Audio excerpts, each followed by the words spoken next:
ரவி என்கிற ரவிச்சந்திரன் மலைக்கு கூட பள்ளிக்கூடம் பக்கம் ஒதுங்காதவர். கடந்த 25 வருடங்களாக ஆட்டோ ஓட்டி வருகிறார். பழைய வண்ணாரப்பேட்டையில் வாடகை வீட்டில் மனைவி 2 மகள்களுடன் வாழ்க்கையை நடத்தி வருகிறார்.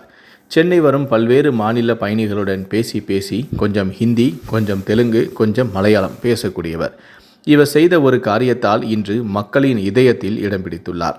அப்படி அவர் செய்த காரியம்தான் என்ன என்பதை பற்றி தான் நம்ம இந்த வீடியோவில் பார்க்க போகிறோம். முடிந்தளவுக்கு இந்த வீடியோவை ஸ்கிப் பண்ணாமல் முழுமையாக பாருங்கள். கொல்கத்தாவை சேர்ந்தவர் தான் சங்கரதாஸ். வயது 52. ஒரு வேலை விஷயமாக சென்னை வந்தவர் சேப்பாக்கத்திலிருந்து ரவியின் ஆட்டோவில் பயணம் மேற்கொண்டுள்ளார். சங்கரதாஸுக்கு தமிழ் தெரியாது. ஹிந்தியில் தான் போக வேண்டிய இடத்தை சொல்லிக்கொண்டே வந்தவருக்கு திடீரென பேச்சு தடைப்பட்டது. கண் இருண்டது, வேர்த்து கொட்டியது. அப்படியே மயக்கம் போட்டு ரவியின் தோளில் சாய்ந்து விட்டார். வண்டியில் வந்த பயணி இப்படி மயக்கம் போட்டு விழுந்து விட்டாரே என நினைத்த ரவி கொஞ்சமும் தாமதிக்காமல் பக்கத்தில் இருந்த ஒரு தனியார் ஆஸ்பத்திரிக்கு கொண்டு சென்றுள்ளார். அங்கே சங்கரதாஸை பரிசோதித்த டாக்டர்கள் கடுமையான மாரடைப்பு ஏற்பட்டுள்ளது, உடனே ராயப்பேட்டை அரசு ஆஸ்பத்திரிக்கு கொண்டு போக சொல்லியுள்ளார். ராயப்பேட்டை ஆஸ்பத்திரியில் பெரிய டாக்டர்கள் அந்த நேரம் யாரும் இல்லை என்ற நிலையில் அவர் உடனே ஆம்புலன்ஸில் வைத்து ராஜீவ்காந்தி மருத்துவமனைக்கு கொண்டு சென்றார். ஆட்டோவையும் அங்கேயே விட்டுவிட்டு ஆம்புலன்ஸில் சங்கரதாஸுடன் ரவியும் பயணம் செய்துள்ளார்.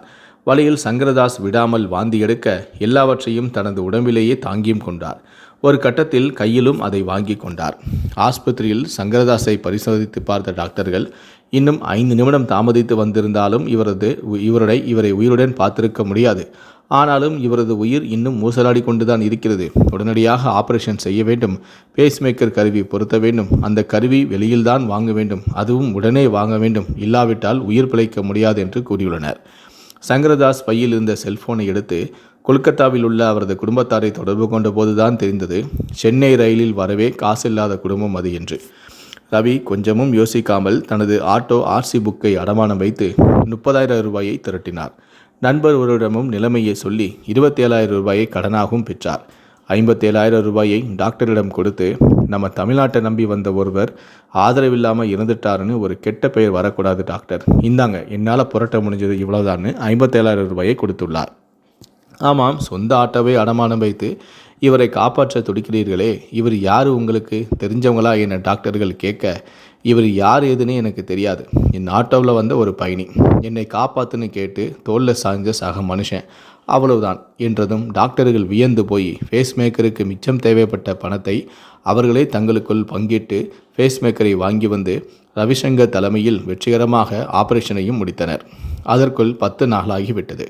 இந்த 10 நாட்களும் சங்கரதாஸிற்கு தானே காப்பாளராக இருந்து வார்டு வார்டாக கூட்டிச் செல்வது, மருத்துவ பரிசோதனைகளுக்கு உட்படுத்துவது, படுக்க வைப்பது, சாப்பாடு வைப்பது, நேரத்திற்கு மருந்து கொடுப்பது என பார்த்து கொண்டார். பகல் முழுவதும் சங்கரதாஸை பார்த்து கொள்வார். இரவில் ஆட்டோ ஓட்டி அந்த வருமானத்தை வீட்டு செலவுக்கு கொடுத்து விடுவார். காலையில் வீட்டிலிருந்தே பால் போட்டு எடுத்துக்கொண்டு வந்து ஆஸ்பத்திரிக்கு வந்து விடுவார். தாளிக்காத உணவு கொடுக்க வேண்டும் என்பதற்காக மட்டுமே ஹோட்டலாக அலைந்து அதனை வாங்கி வந்தும் கொடுப்பார்.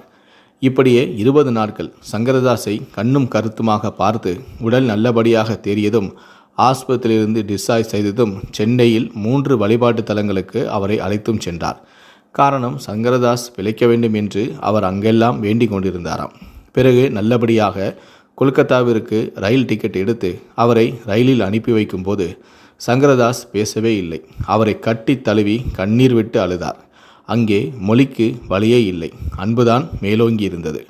கிட்டத்தட்ட 20 நாட்கள் கழித்து தனது ஆட்டோ நிறுத்தத்திற்கு மீண்டும் வந்த ரவியை பார்த்து சக நண்பர்கள் எல்லாருமே, எங்கப்பா 20 நாளாக ஆளையே காணோம் என்று அவர்கள் நண்பர்கள் கேட்க, இவரும் இப்படி ஒரு விஷயம் நடந்துருச்சு, அதான் என்னால் வரவே முடியலை, தமிழ்நாட்டை நம்பி வந்தவருக்காக தான் இப்படி ஒரு காரியத்தை செய்தேன் என்று அவர் கூறியிருக்கிறார். என்னப்பா இவ்வளோ பெரிய நல்ல விஷயத்தை செஞ்சிருக்க, இது 4 பேருக்கு தெரியட்டுமே என்றபடி தனக்கு தெரிந்த ஒரு ஊடக நண்பருக்கு அவருடைய நண்பர் இந்த நடந்த சம்பவத்தை சொல்லியிருக்கிறார். இதன் மூலம் இவரை தொடர்பு கொண்ட அந்த பிரபல பத்திரிகையின் எடிட்டரான மோகன் தன்னுடைய பங்கிற்கு இந்த ஆட்டோ டிரைவர் அடகு வைத்த அந்த ஆர்சி புக்கை தன்னுடைய காசை செலவழித்து அதை மீட்டு கொடுத்தும் இருக்கிறார். இதே போல அடுத்தடுத்து பலரும் உதவி செய்ய முன்வர, அதெல்லாம் வேண்டாம், நான் மனிதனாக என்னுடைய கடமைதான் செய்தேன், உங்களுடைய உதவி எனக்கு தேவையில்லை என்றும், அதற்கு எதுக்கு எனக்கு வெகுமதி, பாராட்டு எல்லாமே எனக்கு தேவையில்லை என்று சொல்லிவிட்டு அடுத்த பயணியின் அழைப்பை ஏற்றுக்கொண்டு தன்னுடைய ஆட்டோவை எடுத்து அந்த பயணியை அழைத்து சென்று விட்டார். இப்படி ஒரு மனிதருடன் நாம் வாழ்ந்து கொண்டிருக்கிறோமா என சக நண்பர்களும் ஆச்சரியப்பட்டு கொண்டனர். இந்த ஆட்டோ டிரைவருடைய செயலை பற்றிய உங்களுடைய கருத்துக்கள் என்ன அப்படிங்கிறத கீழே இருக்கக்கூடிய கமெண்ட் செக்ஷனில் மறக்காமல் சொல்லுங்கள். இவரை நீங்கள் பாராட்டணும் அப்படின்னு நினைக்கிறவங்க இந்த வீடியோக்கு லைக் கொடுங்க. இந்த வீடியோக்கு லைக் கொடுத்துட்டு மறக்காமல் மற்றவங்களுக்கும் ஷேர் பண்ணுங்கள். மேலும் இது போன்ற பல வீடியோக்களை பார்க்கணும் அப்படின்னு இருந்துச்சிங்கன்னா மறக்காமல் சேனலை சப்ஸ்கிரைப் பண்ணுங்கள். கூடவே அந்த பெல் சிம்லையும் மறக்காமல் கிளிக் பண்ணுங்கள். ஃபேஸ்புக்கில் பார்க்கணுன்னு வச்சுன்னா பேஜை லைக் பண்ணுங்கள், ஃபாலோ பண்ணுங்கள். நன்றி, வணக்கம்.